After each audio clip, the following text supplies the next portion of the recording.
Je l'ai fait. J'ai appuyé sur la touche Entrée. Et en une fraction de seconde, les serveurs de la BNP Paribas ont implosé comme un château de cartes sous un ouragan numérique.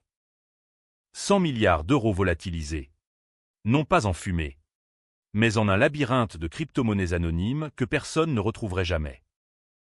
Et moi, j'étais assis dans mon studio exigu du Marais, une tasse de café noir à la main, écoutant le silence assourdissant qui suivit le chaos.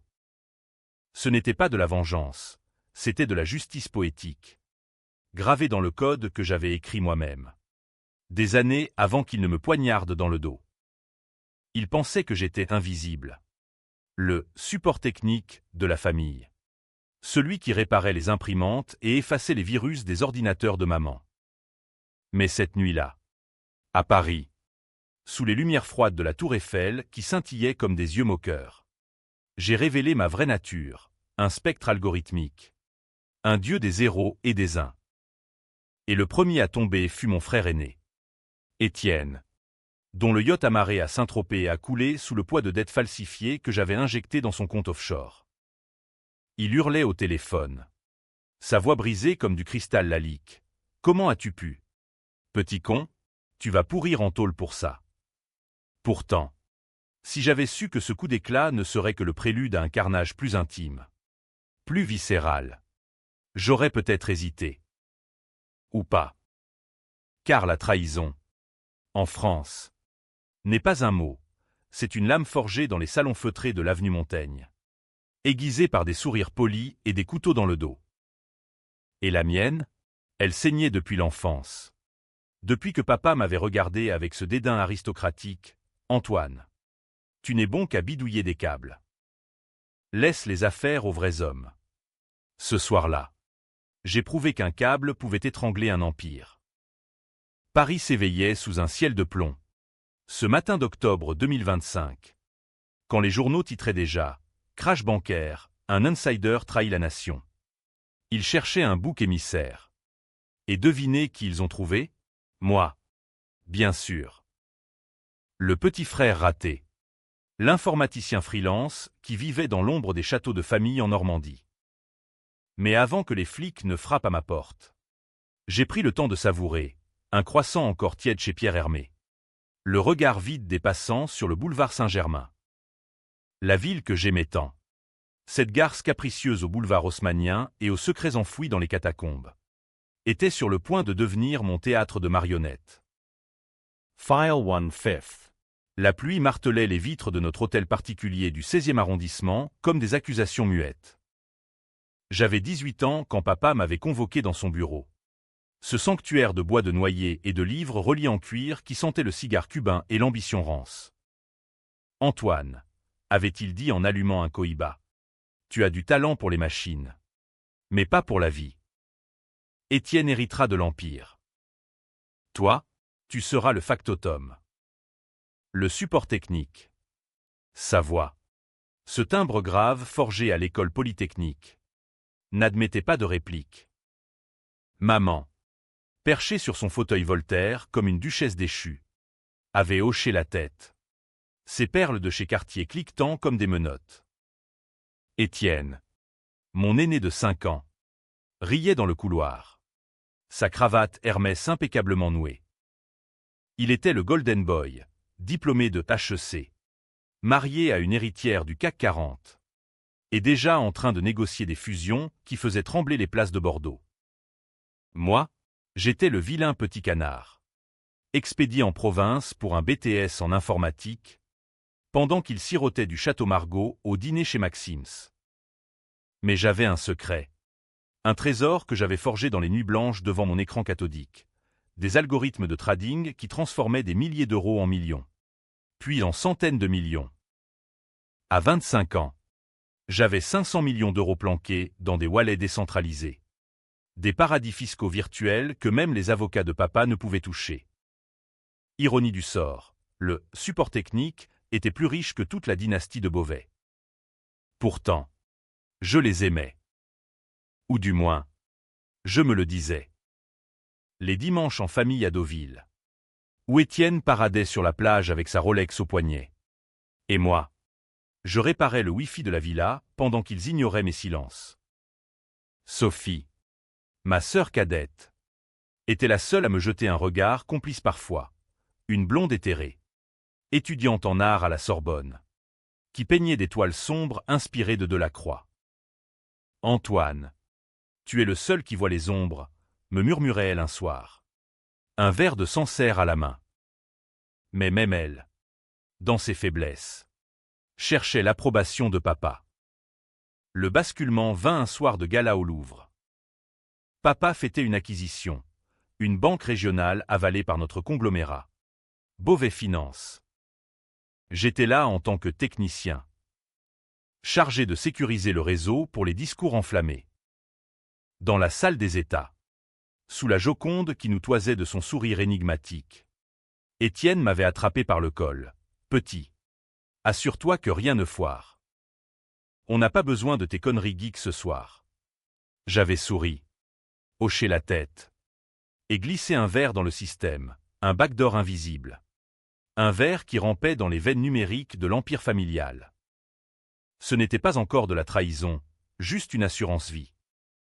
Mais quand, 2 mois plus tard, les auditeurs internes découvrirent des irrégularités, des transferts fantômes vers des comptes offshore, les soupçons se portèrent sur moi. C'est lui, le nerd qui a accès à tout, siffla Étienne lors du conseil familial. Réunis en urgence dans le salon aux lambris dorés. Papa, blême sous son bronzage de Biarritz, me fixa. Antoine, qu'as-tu fait? J'ai nié. Bien sûr. Mais ils avaient déjà décidé, je porterais le chapeau.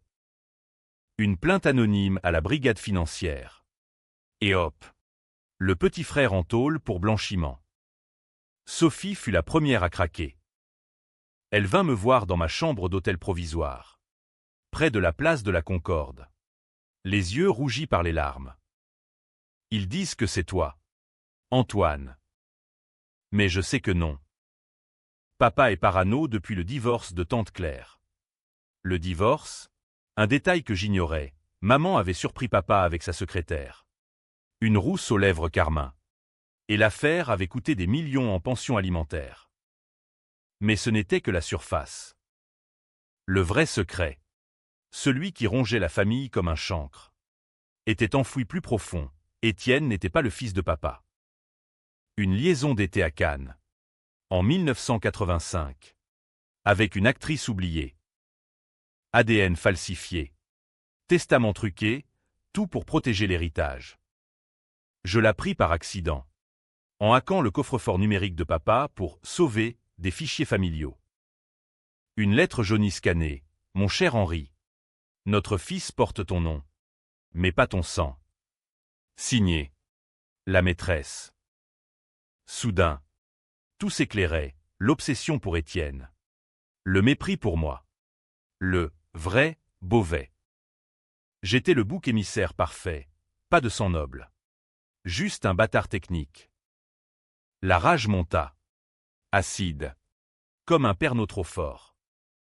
Ce soir-là, je commençais à tisser ma toile, des faux emails. Des logs falsifiés pointant vers Étienne. Pas pour le détruire encore, mais pour planter les graines. Les mois suivants furent un ballet macabre. Procès en cours. Je jouais l'innocent effondré, témoignant contre mes erreurs pour alléger la peine. Papa me visita en prison provisoire à Fresnes. Son costume sur mesure froissé par la honte. Fixe ça, Antoine. Répare le système. Comme toujours. Ironie cruelle. À ma sortie sous caution, merci mes 500 millions en avocat, je rentrai au bercail. Le héros repentant. Mais dans l'ombre. Mes scripts tournaient, surveillance totale sur leur portable. Micro dans les murs de l'hôtel particulier. J'entendis tout, Étienne complotant pour me rayer du testament. Sophie hésitant à me défendre. Maman murmurant des prières à Sainte-Thérèse pour notre famille brisée. Le premier coup porta sur Sophie. Pas par cruauté, ou si. Elle avait volé un collier de famille. Un saphir de chez Boucheron. Pour financer son amant. Un sculpteur raté de Montmartre. Je le savais depuis des semaines. Au lieu de la dénoncer, je l'ai piégée, un transfert bancaire anonyme vers son compte, lié à un recel d'art volé. Quand la police débarqua lors d'un dîner chez l'ami Louis, elle pleura. « Antoine, c'est toi. » Je haussai les épaules, feignant l'horreur. Je protège la famille. Ma chérie. Elle alla en garde à vue, et avec elle s'effrita le peu de loyauté restante. Étienne riposta vite. Il me convoqua dans son bureau de la Défense. Tour vitrée dominant la scène comme un phallus d'acier. Petit. Tu joues à quoi? Sophie en tôle à cause de toi. Son sourire carnassier. Ce rictus de requin. Je souris en retour, juste du support technique. Grand frère. Ce jour-là, il tenta le chantage. Des photos truquées de moi avec de la coque. Prête à être liquée si je ne signais pas une renonciation à l'héritage. Mais j'avais anticipé. Une clé USB piégée. Infectée d'un ransomware qui verrouilla ses dossiers clients. Des millions en jeu. Il blêmit. Qu'est-ce que tu veux? Ma réponse fut un murmure. Rien. Pour l'instant. La tension montait. Palpable comme l'humidité d'un automne parisien. Papa organisa une réconciliation forcée à la campagne. Dans notre château de Normandie. Sous les chênes centenaires qui gémissaient sous la tempête. Autour de la cheminée crépitante. Avec du cognac Rémy Martin qui brûlait la gorge. Ils me supplièrent. Reviens dans le droit chemin. Antoine. Mais leurs yeux trahissaient la peur. Ils savaient, au fond, que le ver était dans le fruit. Cette nuit-là, seul dans ma chambre aux tapisseries fanées, j'activai la phase 2, un leak sélectif à la presse. Beauvais Finance, fils illégitime au cœur du scandale. Les tabloïds s'enflammèrent. Canard enchaîné en tête. Étienne nia. Bien sûr. Jurant sur la Bible familiale. Mais les tests ADN que j'avais trouvés dans les archives, falsifiés à la perfection par un labo discret à Genève, firent mouche. Papa s'effondra. Un infarctus léger qui le cloua au lit d'une clinique privée à Neuilly. Maman hurla des accusations. C'est toi. Antoine. Tu as tout manigancé. Peut-être. Mais qui avait commencé? Qui m'avait condamné sans procès? Gavant le fils bâtard en support technique pour masquer leurs péchés? Sophie sortit après un mois. Brisée. Les bras couverts de bleus auto-infligés, ou pas. Elle me confronta dans un café du quartier latin. Sous la pluie qui ruisselait comme des larmes. Pourquoi? Frangin, j'étais la seule qui t'aimait. Sa voix. Ce timbre de flûte fêlée. Je la regardai. Et pour la première fois, la culpabilité me pinça. L'amour en Beauvais est une illusion. Sophie. Comme nos dîners de Noël. Elle partit en sanglots. Mais pas avant de lâcher, papa cache-pire. Demande-lui pour l'accident de 1992. L'accident.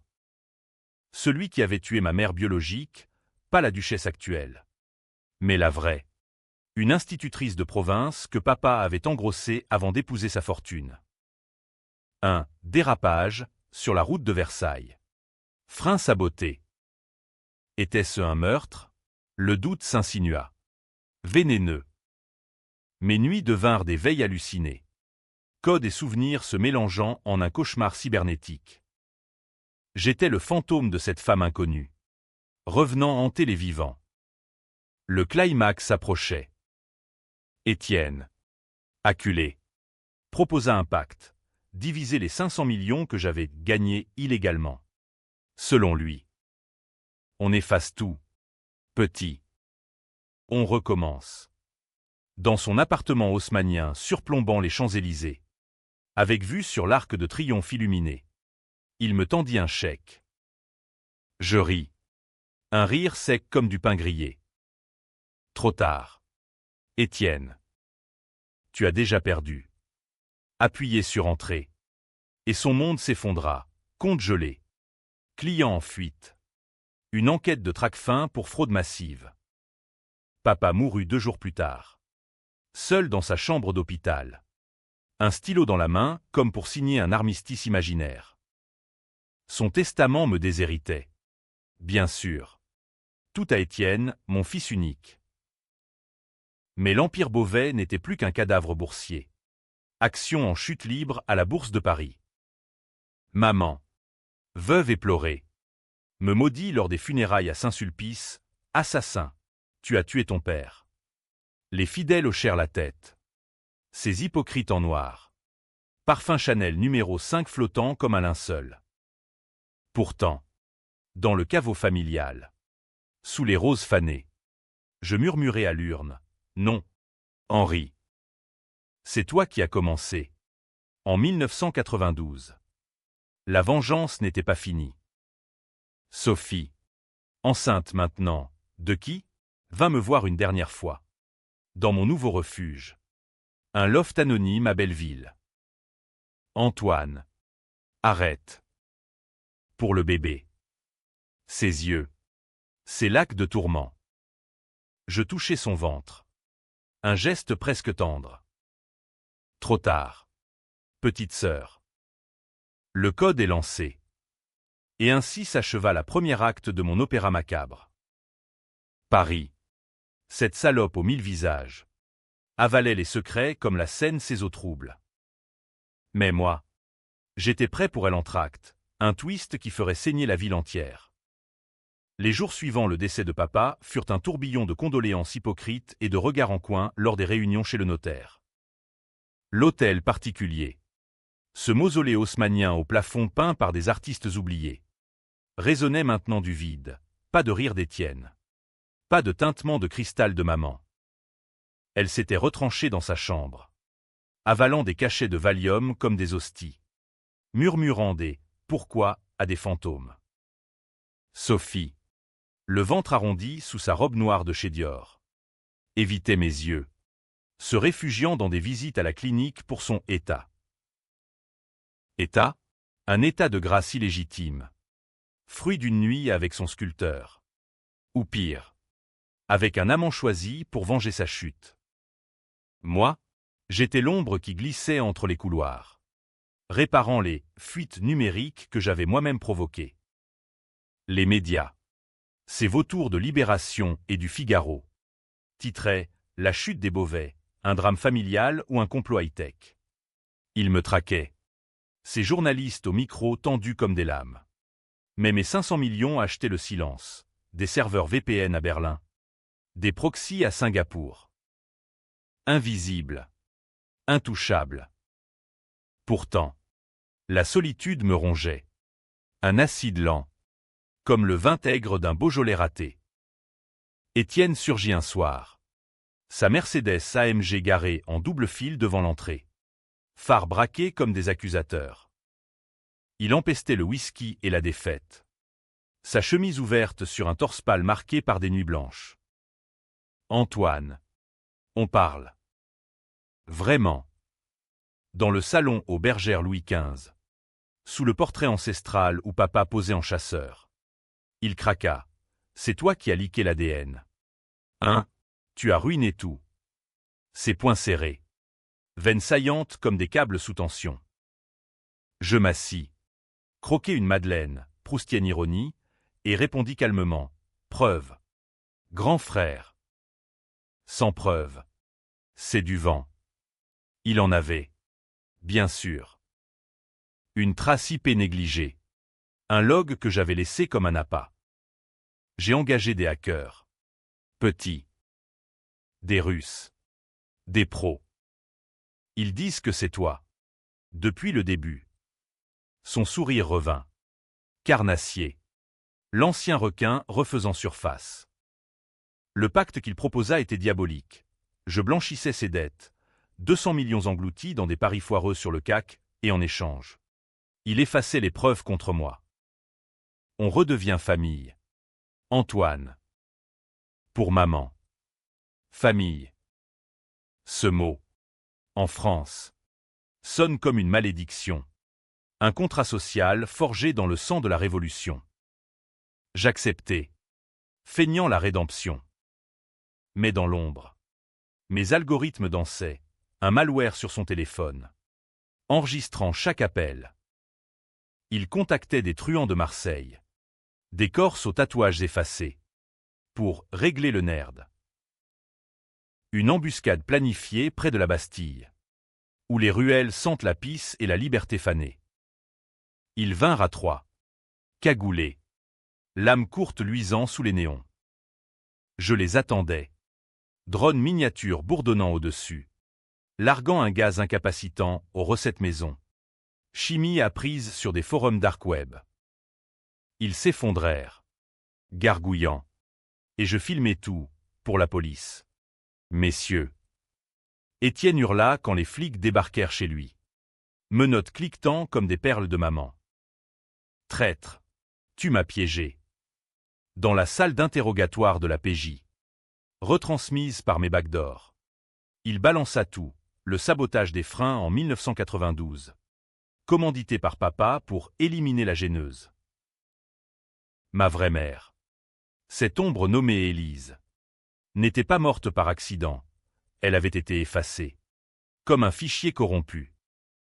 Le choc me frappa comme un coup de butoir, j'étais orphelin 2 fois. Fils d'un meurtre. La rage se cristallisa. Diamant noir. Sophie, sentant le vent tourner, tenta la médiation. Dans un salon de thé du Marais, face à la Seine qui charriait des feuilles mortes. Elle posa sa main sur la mienne. Antoine. Le bébé. C'est de toi que j'ai besoin. Pas de moi, une révélation tordue, lors d'une nuit ivre. Après une dispute familiale.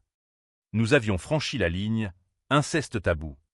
Secret enfoui sous le champagne et les regrets. C'est notre chance de recommencer, murmura-t-elle. Yeux verts implorants. Je retirai ma main. Brûlé, l'amour en Beauvais est empoisonné. Sophie. Toujours. Maman. Elle opta pour la confrontation frontale. Elle m'attira au cimetière du Père-Lachaise, sous les tombes de Chopin et Proust, où la brume automnale voilait les épitaphes comme des mensonges. Ton père était un monstre. Antoine. Mais toi, tu es pire. Un monstre de silicium. Ses lèvres peintes en rouge s'en tremblaient. Elle avoua tout, son silence complice en 1992. Les lettres brûlées. L'éducation d'Étienne comme le fils parfait. Je t'ai haï parce que tu me rappelais Élise. Sa force. Son regard. Pour la première fois. Je vis la femme derrière la duchesse, une prisonnière de son propre rôle. Enchaînée à un amour toxique. Mais la pitié est un luxe que la vengeance ne tolère pas. Cette nuit-là, je lançai l'opération Ombre, un virus qui infiltra les systèmes de Beauvais Finance. Non pour détruire, mais pour redistribuer. Des millions versés à des associations, Médecins sans frontières. Des orphelinats en banlieue, au nom de l'empire familial. Scandale public, les Beauvais. Philanthrope ou voleur repenti. Étienne. En liberté conditionnelle. Jure à ma mort sur RTL, ce frère de merde va payer. La chasse s'inversa. Des détectives privés, engagés par les créanciers d'Étienne, me pistèrent jusqu'à Belleville. Une filature dans le métro, où les rames grincent comme des confidences avortées. Je les semai dans les tunnels sombres, mais pas sans laisser une miette, un faux passeport menant à un compte bidon lié à maman. Elle fut interrogée. Perles arrachées. Maquillage coulant comme un masque de tragédie grecque. Antoine. Arrête ce cauchemar, supplia-t-elle au téléphone. Voix brisée. Sophie accoucha prématurément. Un garçon aux yeux gris comme les miens. Dans la maternité de Port-Royal. Sous les murs jaunis par l'histoire. Elle me tendit le nouveau-né, appelle-le Henri. Pour apaiser les morts. Je touchai sa peau fripée. Minuscule vulnérabilité. Et pour un instant, la toile se fissura. Était-ce la fin? Non. Étienne, libéré par un juge corrompu, 50 000 € bien placés, organisa le contre-coup, un incendie dans mon loft. Allumé par des complices. Je m'échappai par le toit. sautant de gouttière en gouttière. Paris en feu sous moi comme un tableau de Turner. À l'hôpital. Brûlure superficielle soignée dans l'anonymat. Je jurais, le prochain serait fatal. Mais 500 millions devinrent une arme, achat d'un jet privé. Exil temporaire à Monaco. Où les casinos murmurent des secrets aux millionnaires. De là. Je tisse le fil final, un deepfake d'Étienne confessant le meurtre d'Élise. Diffusé sur France 24. Le monde explosa. Héritier assassiné? Le scandale Beauvais s'envenime. Maman se suicida cette nuit-là. Pilules avalées avec du laudanum, recette victorienne. Apprise dans un roman de Zola. Son mot, pardonne-moi. Élise. Antoine est ton vengeance. Sophie. Veillant l'enfant. M'appela, reviens. Pour nous. Mais le venin coulait encore. Étienne. Traqué. Se terra dans un hôtel de Pigalle. Pute et néon comme bouclier dérisoire. Le deuxième acte se refermait sur un crescendo, moi. Le support technique devenu architecte du chaos. Prêt à abattre le rideau sur le dernier acte. Paris. Témoin indifférent. Continuait sa valse, bal masqué au Moulin Rouge. Messe à Notre-Dame, ignorant que sous ses pavés. Un frère tuait son sang. Monaco fut un répit empoisonné. Un mirage de yachts et de caviar où les fortunes se frottent comme des amants adultères. J'avais loué une suite au hôtel de Paris. Vue sur le casino où James Bond aurait pu miser son âme. Mais au lieu de roulette, je codais un réseau neuronal qui prédisait les mouvements d'Étienne.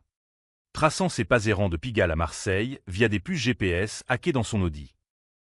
Il fuyait. Ce golden boy déchu. Dormant dans des motels anonymes où l'odeur de moisi se mélange à la peur. Sophie m'envoyait des photos du bébé, Henri. Yeux plissés comme un juge minuscule, avec des légendes, il a ton sourire. Reviens. Revenir? Pourquoi? Pour un trône de cendres? Non. La vengeance. En France. Est un art lent. Comme un opéra de Debussy où chaque note prépare l'orage. J'activai le phase 3, Écho. Un bot qui inonda les forums, Reddit français. Le Monde en ligne, de témoignages anonymes, ex-employés de Beauvais Finance décrivant les magouilles d'Étienne. Des pots de vin à des politiciens socialistes. Des subprimes maquillées en investissement vert. La bourse tressaillit. Action Beauvais à zéro. Créanciers hurlant aux portes de l'hôtel particulier vide. Étienne riposta avec une férocité de rat d'égout. Il contacta un ex de la DGSE. Un mercenaire aux cicatrices de Kaboul. Pour me neutraliser. L'homme arriva à Monaco déguisé en croupier. Flingue glissé dans la doublure de son smoking. Je le vis venir, caméra de surveillance piratée. IA facial recon, et l'attirer dans les jardins du palais princier. Où les orangers embaument la nuit. Une seringue hypodermique. Remplie de sédatifs volés en pharmacie. Et il s'effondra. Murmurant, pour Beauvais. Je le laissai là. Ligoté. Avec un mot pour la police monégasque, éliminez-moi. Et c'est la fin d'Étienne. Le scandale traversa les Alpes comme une tramontane. Étienne fut arrêté à nouveau. Cette fois pour tentative d'assassinat. Dans sa cellule de la santé. Il balança maman au post-mortem. Bien sûr, et papa. Accusant un complot familial pour couvrir le meurtre d'Élise. Les tabloïds s'en délectèrent. Inceste. Meurtre. High-tech. Les Beauvais. Pire que les Borgia. Sophie. Submergée. M'écrivit une lettre manuscrite. Encre bleue comme la mer Méditerranée. Antoine. Henri a besoin d'un père. Pas d'un fantôme. Papa a tué Élise pour m'épouser. Moi. La complice. Je le savais. Et j'ai taisé. Pardonne-moi. Pardon? Le mot sonnait faux. Comme un faux Chagall dans une salle des ventes. Élise. Ma mère fantôme. Hantait maintenant mes rêves. Une femme aux cheveux châtains. riant dans un café de province, puis hurlant sur une route glissante. J'engageai un privé, un vieux flic retraité de Lyon, pour fouiller les archives, rapports falsifiés, témoins soudoyés. La vérité, papa avait payé un mécano pour les freins, 50 000 francs de l'époque, pour nettoyer l'obstacle à son mariage d'argent. Maman, amoureuse et perdue, avait fourni l'alibi. La révélation me brisa, ou du moins, feignit de le faire. Je volai de retour à Paris, atterrissant à Orly sous un ciel d'ardoise. Sophie m'attendait à l'aéroport, poussette à la main, Henri gazouillant innocemment. « Viens à la maison, dit-elle, voix tremblante. La maison était maintenant un squat dans le 18e. L'hôtel particulier saisi par les huissiers. Nous marchâmes le long de la Seine, ponts voûtés comme des arches de cathédrale.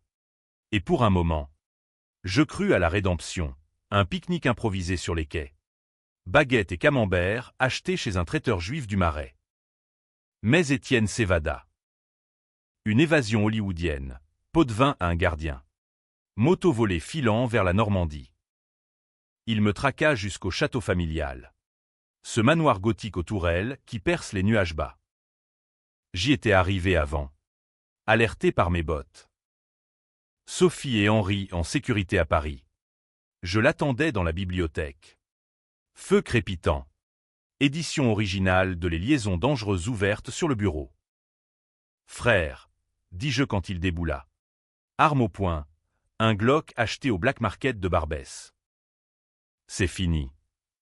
Il visa. Main tremblante, pour papa. Pour maman. Tu as tout détruit. Son cri, ce hurlement primal, fit trembler les vitraux. Je ne bougeais pas. Non, Étienne. C'est toi qui as commencé. En naissant bâtard. Il hésita. Larmes coulant, ou sueur. Et baissa l'arme.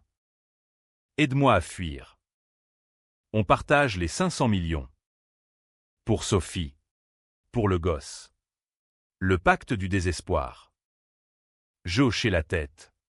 Tendis une clé USB, les codes pour un compte à Dubaï.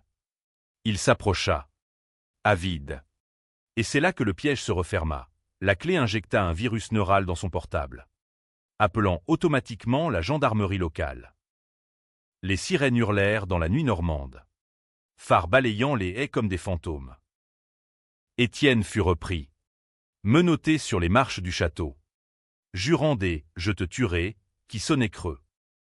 Dans sa fouille, ils trouvèrent le Glock, et avec lui, des munitions traçables à un meurtre non résolu, celui d'un whistleblower de Beauvais Finance. En 2020. Double homicide sur le dossier. Il s'effondra. Ce colosse.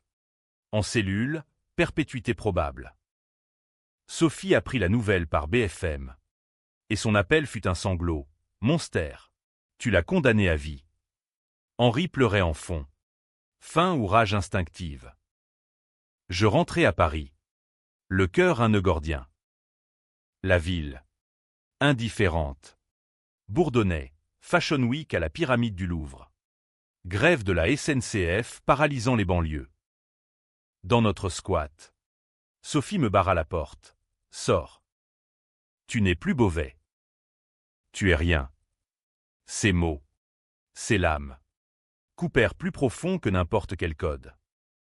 Pourtant. Le twist couvait.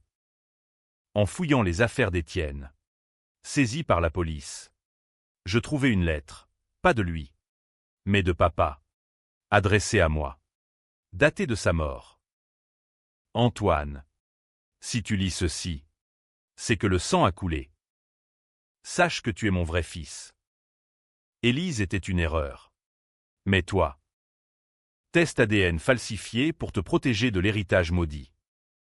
Étienne est le bâtard. Pardonne-moi. Le monde bascula. J'étais le légitime. Le support technique promu prince. Mais trop tard, l'empire en ruine. La famille brisée. La presse s'empara du scoop, leaké par moi. Bien sûr, twist Beauvais, le nerd était l'héritier. Polémique explosive. Étais-je victime ou bourreau? Forum en feu. Pétition pour ma réhabilitation. Ou pour mon incarcération. Sophie, Apprenant la vérité. accoucha d'une haine nouvelle. Même si c'est vrai. Tu as choisi la destruction. Pour rien. Henri. Mon neveu ou mon fils. Le doute empoisonnait tout. Le troisième acte culminait en cours, procès d'Étienne pour meurtre multiple. Je témoignais. Voix neutre comme un algorithme, il a toujours su pour Élise. Le jury. Ces bourgeois parisiens au jugement hâtif. Le condamna à la perpétuité. Dans la salle. Sous les lambris de la cour d'assises. Étienne me cracha. Tu es pire que papa. Un dieu sans âme. Peut-être. Dehors. La pluie lavait les trottoirs de l'île de la Cité. Et Paris. Cette veuve noire. Semblait rire. Mais la vengeance. Une fois assouvie. Laisse un vide. Mes 500 millions, donnés en partie à des fondations pour orphelins. Le reste pour un exil discret. Sophie refusa tout, garde ton or maudit. Henri grandirait sans oncle. Ou père, un fantôme dans les annales familiales. L'exil commença par un train de nuit pour Genève. Ces wagons-lits qui sentent le passé et le regret. Où les Suisses discrets servent du chocolat chaud comme un baume. J'avais vendu le loft de Belleville pour une somme ridicule, ironie. Le support technique n'avait plus besoin de support. À Genève. Lac Léman miroitant sous un soleil alpin. Je louais un chalet anonyme près de Lausanne. Entouré de vignes qui produisent du chasse-la-fade. Là. Seul avec mes écrans. Je décortiquais les échos du scandale. Article du temps helvétique spéculant sur l'héritier vengeur. Podcast français disséquant le syndrome Beauvais. Sophie emecravate sporadiquement. Des mailles froids comme un mistral. Henri Marche. Il demande tonton ouin. Tonton. Le mot piquait. Rappel d'un Noël à Deauville où j'avais fabriqué un traîneau digital pour lui, alors embryon. Elle refusait l'argent, mais acceptait des virements pour l'éducation. 10 000 € par mois vers un compte à son nom. Était-ce de la culpabilité? Ou un fil ténu la reliant à moi? Je l'imaginais dans un appartement HLM de Clichy, peignant d'étoiles noires. Biberon à la main, maudissant le sang Beauvais qui coulait en elle. Étienne. De sa cellule à Clairvaux, forteresse médiévale reconvertie en purgatoire, m'envoyait des lettres manuscrites. Encre tremblante. Petit. Tu as gagné. Mais le vide, il te ronge déjà. Il avait raison. Les nuits. Je codais pour oublier. Un AI qui générait des poèmes en alexandrin sur la trahison. Inspiré de Racine. Orage. Au désespoir. D'avoir été support. Et de régner sur cendre d'un empire en sort. Pathétique. Mais cathartique. La France me rappelait à l'ordre. Un juge d'instruction. Une femme acérée nommée Duval. Rouvrit le dossier Élise. Monsieur Beauvais, écrivit-elle dans une convocation formelle. Votre témoignage pourrait clore ce chapitre. Chapitre, c'était une saga. Un Les Misérables cybernétiques où j'étais à la fois Jean Valjean et Javert. Je rentrais incognito. Vol charter depuis Cointrin. Atterrissant à Roissy sous faux nom. Paris. 6 mois après le chaos. Portait ses cicatrices avec élégance, façade lézardée par les manifestations. Mais les bistrots pleins de rires forcés. Duval me reçut dans un bureau gris de la PJ. Café amer et dossiers empilés comme des tombes. Vous saviez pour les freins, demanda-t-elle. Yeux verts perçants derrière des lunettes à monture d'écaille. Je mentis. Bien sûr, non. Madame. Juste des soupçons après le leak. Mais elle pressa. Et le deepfake d'Étienne? Votre œuvre. Silence. Puis, justice poétique. Elle sourit. Un rictus de chasseresse, en France. La poésie se juge au tribunal. Le piège? Elle avait des preuves. Un fragment de code retrouvé dans mes anciens serveurs. Signature numérique irréfutable. La nuit suivante. Dans un hôtel anonyme près de Bastille. Je planifiais ma contre-attaque. Pas violence physique, trop vulgaire. Trop américain. Non, un hack sur le système judiciaire. Effaçant les logs incriminants. Plantant des doutes sur Duval elle-même. Un mail anonyme à son supérieur. Duval couvre des flics corrompus dans l'affaire Beauvais. Polémique. Elle fut suspendue. Enquête interne lancée. Merci. Support technique, murmurai-je en appuyant entrée. Champagne mouette pétillant sur ma langue. Sophie surgit alors. Porte fracassée. Henri sur la hanche. Assez. Antoine. Tu détruis tout ce qui touche à nous. Ses cheveux en bataille. Robe tachée de peinture. Elle était Phèdre enragée. Nous luttâmes, pas de poings, mais de mots. Ces armes françaises par excellence. Tu es mon frère. Ou mon amant, mon sauveur. Ou mon bourreau, hurla-t-elle. Je la serrai. Trop fort. Et Henri pleura. Petit corps secoué. Je suis ce que vous avez fait de moi, répondis-je. Cette nuit-là, nous couchâmes ensemble. Un inceste de désespoir. Peau moite sous les draps rêches. Au matin, elle partit, ne recontactait plus. Pour lui. Le vide s'élargit. Abysse. Je fuis à nouveau. Vers le sud, Provence. Champ de lavande violet sous un ciel impitoyable. Là, dans un mas isolé près d'Aix, je rencontrai un moine déchu, ex-prêtre de l'abbaye de Sénanque.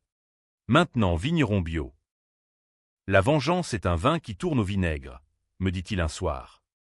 Autour d'un pastis anisé. Ces mots, sagesse provençale, me firent craquer, je confiai tout. Élise. Les 500 millions. Le code qui avait tout effacé. Il écouta. Sans juger, Dieu pardonne. L'homme, rarement. Mais l'homme, en la personne d'Étienne, ne pardonnait pas. De Clairvaux, il orchestra une vendetta, un cousin éloigné. Un truand de Nice. Infiltra Montmasse. L'attaque vint à l'aube. Couteau à cran d'arrêt luisant dans la lumière rosée. Je me défendis, arts martiaux appris en ligne. Pendant mes veilles, et le blessé. Gravement. Police arrivée. Sirène hurlant dans les collines. Il balança, envoyé par Beauvais. Le frère en tôle.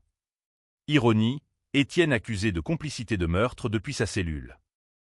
Le scandale rebondit, vengeance fratricide, fin des Beauvais. Télévision en boucle. Expert psychoanalysant, le trauma du support technique. Sophie témoigna. Voix brisée à la radio, Antoine est perdu. Mais Henri. Il mérite la paix. Paix. Le mot me hanta. Comme un bug insoluble.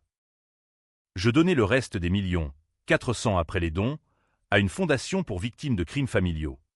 Nommée Élise. Anonyme. Bien sûr. Duval. Blanchi par l'enquête. Me traqua jusqu'en Provence. Rendez-vous. Beauvais. Où c'est l'extradition? Je me livrai. Menottes douces comme un câlin. Dans une gendarmerie d'Aix aux murs ocre. Au procès. À Marseille, palais de justice surplombant le Vieux-Port, je plaidais coupable. Manipulation numérique. Oui. Meurtre.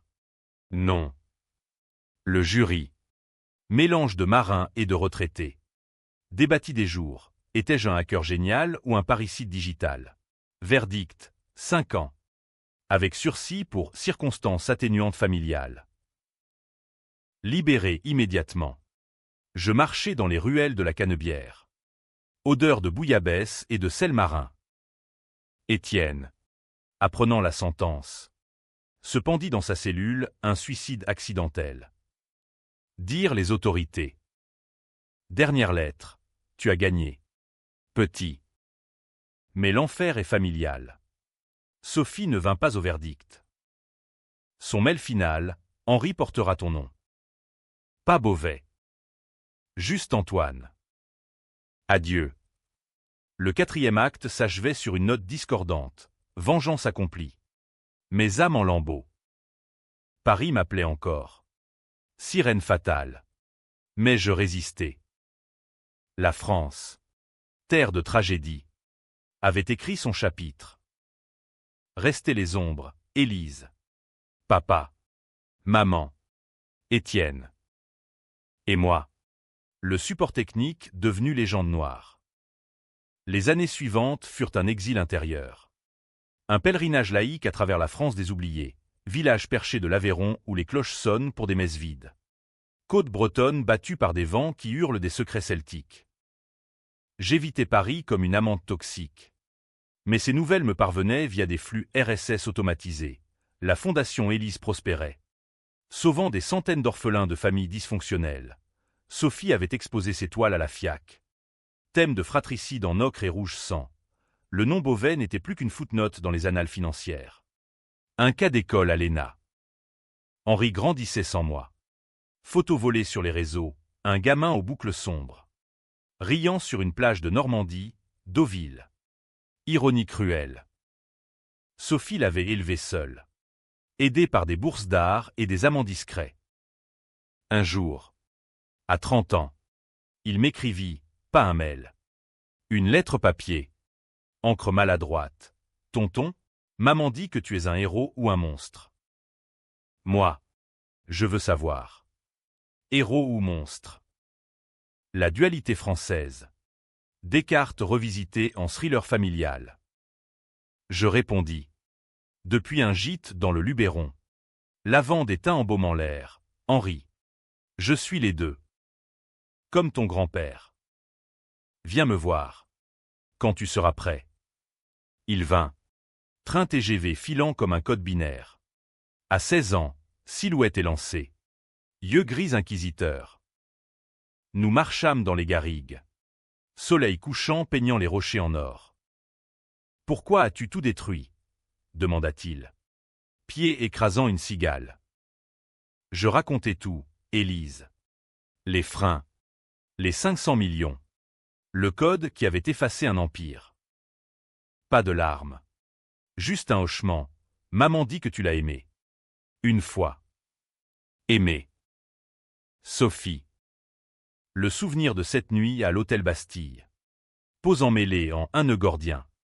Me brûla. L'amour en Beauvais est une malédiction, dis-je. Il rit. Amer. Alors changeons de nom. Appelons-nous libre. Point. Sagesse d'adolescent. Pure comme un fichier neuf. Le twist final vint d'outre-tombe, un notaire de Rouen. Contactant Sophie. Révéla un codicille au testament de papa. Caché dans un coffre à la Banque de France. À Antoine. Mon fils légitime. L'intégralité des actifs restants, actions. Vignoble. Secret. Restant, une goutte, 20 millions. Vestige d'un naufrage. Mais avec. Une confession vidéo, papa. Blême dans son lit d'hôpital. Avouant. J'ai tué Élise pour te protéger. Antoine. Elle voulait te prendre. T'emmener loin de l'argent maudit. Étienne était le pion. Toi. Le roi. Protection? Meurtre maquillé en amour paternel. Polémique renaissante. Article dans Le Point. Beauvais, le père bourreau ou sauveur. Débat télévisé où des psys disséquaient le complexe du support technique. Sophie. Maintenant galeriste à Lyon. M'appela. Accepte-le. Pour clore. Nous nous revîmes. Dans un café rhône-alpin. Henri entre nous comme un pont fragile. Frère, dit-elle.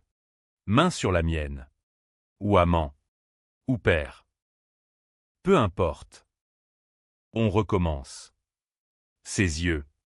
Ses lacs. Reflétaient non plus la haine. Mais une paix précaire. Je refusai l'héritage, dont Total à Élise Fondation, mais acceptai la famille recomposée. Pas château ni empire, un appartement modeste à la Croix-Rousse. Vue sur les traboules et les lumières de la ville ouvrière. Henri étudiait l'informatique à l'école 42.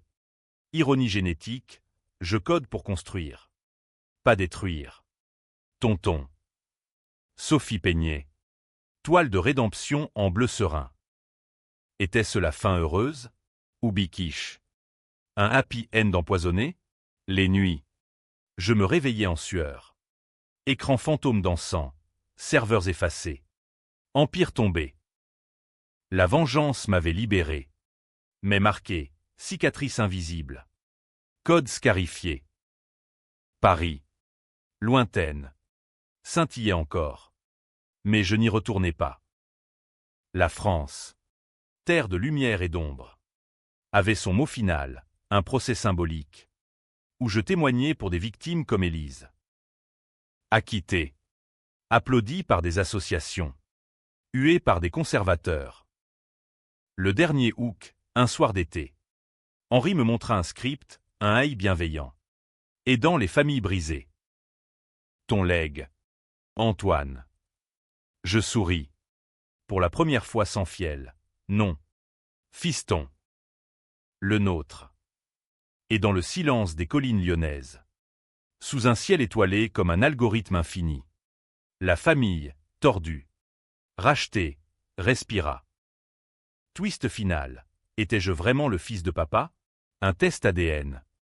Fait en secret par Henri. Révéla, sans partager avec Élise. Mais pas avec Henri Beauvais senior. Étienne, le vrai héritier génétique. J'étais l'intrus. Le bâtard double.